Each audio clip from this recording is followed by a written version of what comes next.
அதுதான் நானும் சொல்றேன். விஜய்க்கு என்ன பிரச்சனைன்னா, சினிமால பொதுவா ஒரு மூட நம்பிக்கை இருக்கு.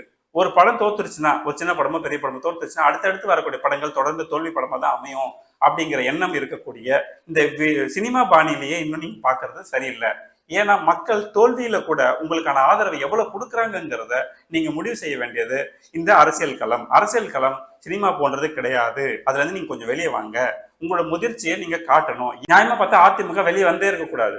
இந்த தேர்தல்னு வரும்பொழுது உங்க வேலை என்னங்க? தேர்தல் வந்தா நிக்கணும். இதுதான் உங்க வேலை. அதுக்கு நீங்க செலவு பண்ணுங்க, பண்ணாதீங்க. அந்த முடிவை வேணா நீங்க எடுக்கலாமே தவிர, நிக்கவே மாட்டேன்னு சொல்றது எந்த வகையிலயும் நியாயமற்ற செயல். அவங்க அதை செஞ்சுட்டு போறாங்க. அது 2வது பிரச்சனை.